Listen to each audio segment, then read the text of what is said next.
Hey guys, today I have just been doing random things that I've been wanting to get done around the gardens or the garden beds, and I just wanted to show you one area that has been in desperate need of a little bit of a cleanup for a while now. I have some before video, and then I'm going to show you what I've done so far, and then when I get done with this, like later today or maybe on Monday, then I'll show you what it looks like in the end. I have a bunch of deep cell plugs from Isle Natives to add the sedges back in. So let me turn around the camera and show you what I've been up to this morning. So first off, let me tell you that I did a little bit of a rake on my sedges, and these are Carex flacosperma. And the reason why I did that is I found that when you give it a little bit of a cleanup, it kind of like regenerates it. So I did that here, and then I cut them back a little bit and going all around here. And you can see probably that there are a lot of weeds below that mountain mint. Well, I pulled out some of them, but there are the invasive non-native strawberry. There was stilt grass in there.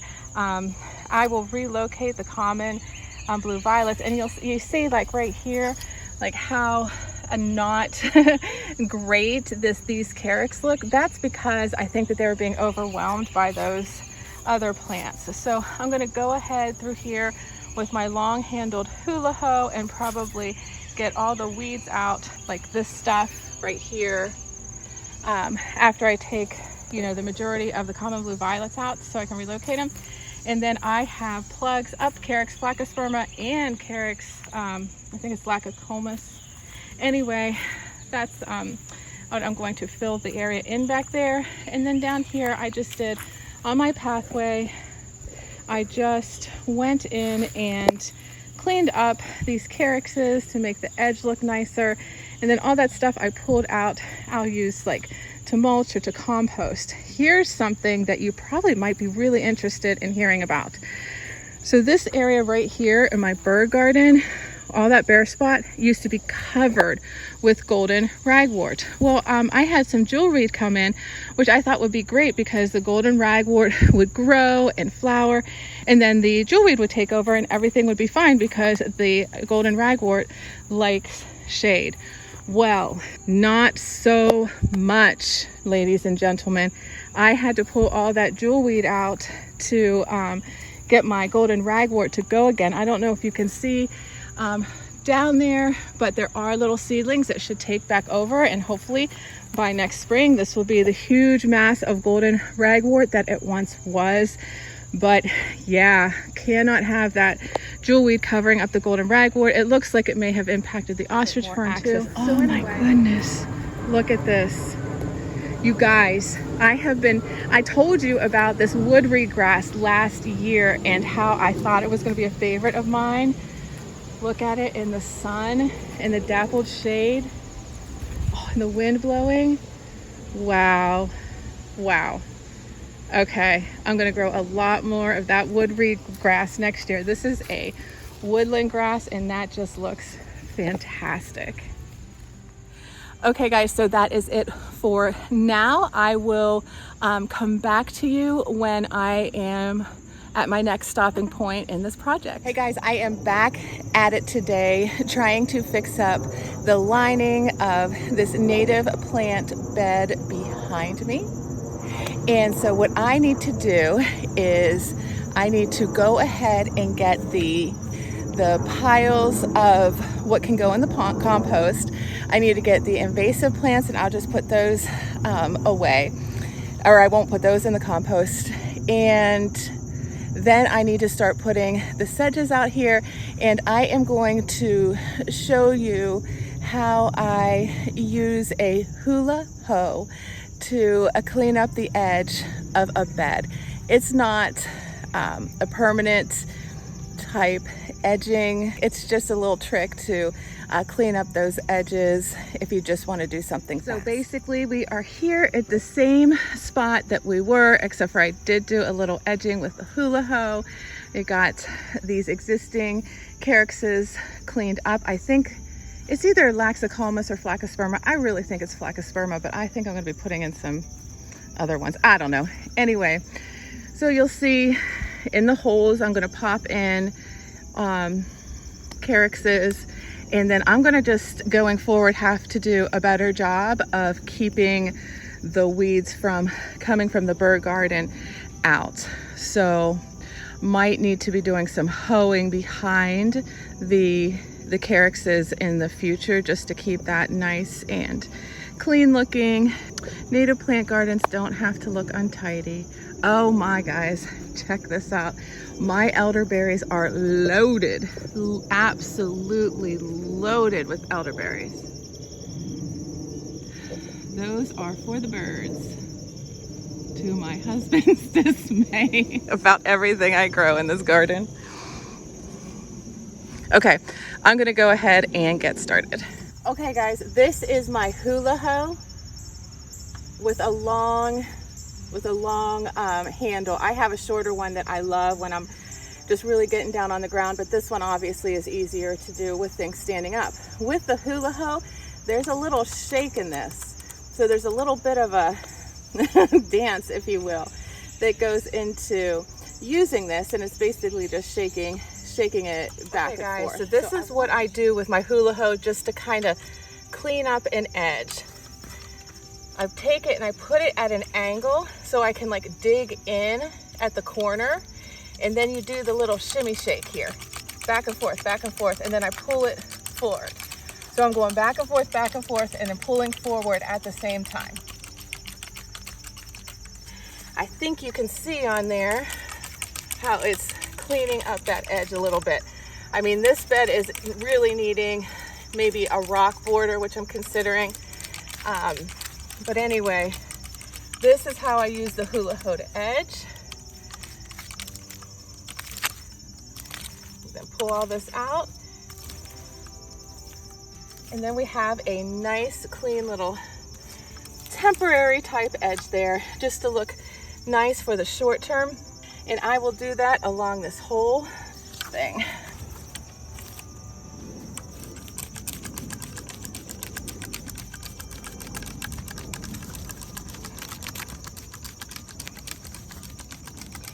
So next up, what I want to do is I want to show you how I use my hula-ho for weeding. Let me see if I can find some weeds in the frame here. Okay, so when I used it for edging, I was pulling forward at an angle on the hula-ho and doing the shake, but pull like the forward back, like this kind of movement, while pulling longer strokes back. So that again is the edging. But for weeding, what you want to do is just go in there flat with your hula-ho, and of course you're going to want to do this motion while pulling back, and you're going to want to dig in a little deeper so that you can get those weeds out of the ground.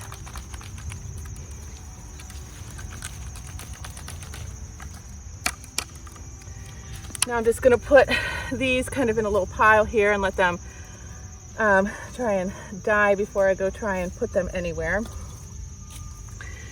So yeah, giving this a little bit of a new edge on the corner of the hula-ho. And then I have weeds here, and I'm just gonna pull down like that. And then there they are.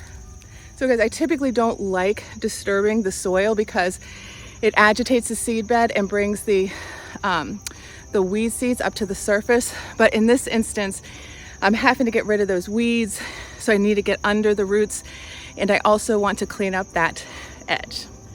It's really wet out, and again, I just want to reiterate, this isn't like creating a permanent edge. This is just making a cleanup of an edge that maybe you're going to, you know, do a bigger job on later, or if you don't really have deep edges around your garden beds, just a quick way to go ahead and clean up that edge with a hula-ho. So I just ran inside real quick to do a quick check to see if I wanted to use the Carex flaccosperma or the Carex laxicolmus, and I decided to use the Carex laxicolmus. I have a flat of it like this and a flat the other as well.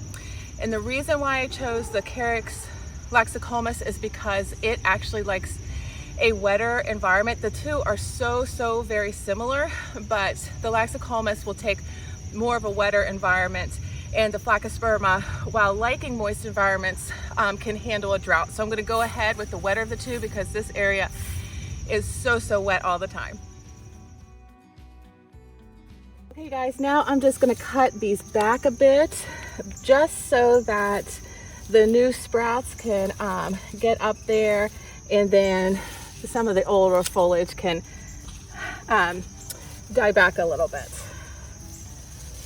And then I'm just going to take these cuttings and put them right down into the ground so they can compost in place.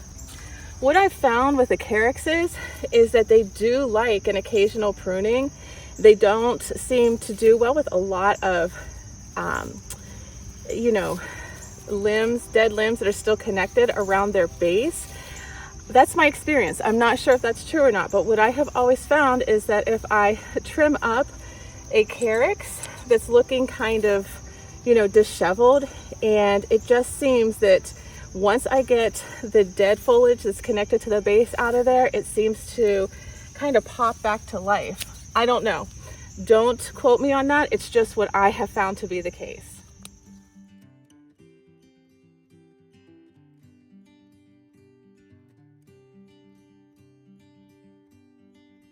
Hey guys, so I am done for today, and I'm actually going to call this quits for part one, because while I was working on this project, I realized that what I really want to do is put down rocks, maybe like a 6 to 8 inch rock border, because it's really hard to maintain that edge, and I think that that would be a really good project there, because I'm just thinking about implementing that elsewhere. So I will keep you updated on that, and hopefully I can get that done within the next week or so.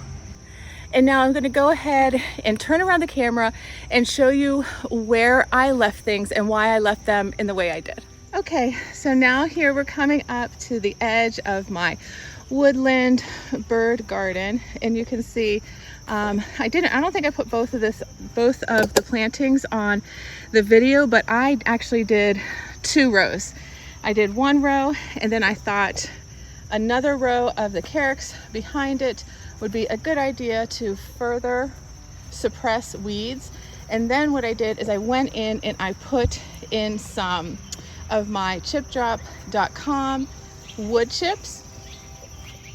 And then if you can see the bare border there of just mud, I think I am going to come back here and I am going to maybe take out some of the dirt, maybe some of the hump, I guess, that goes from the edge in just a little bit. And I think I'm going to backfill it with this river rock. And just put some more river rock here, go down that edge, and see how that does and how that helps me to maintain this edge in the long term, because then maybe I can start doing that elsewhere in the landscape.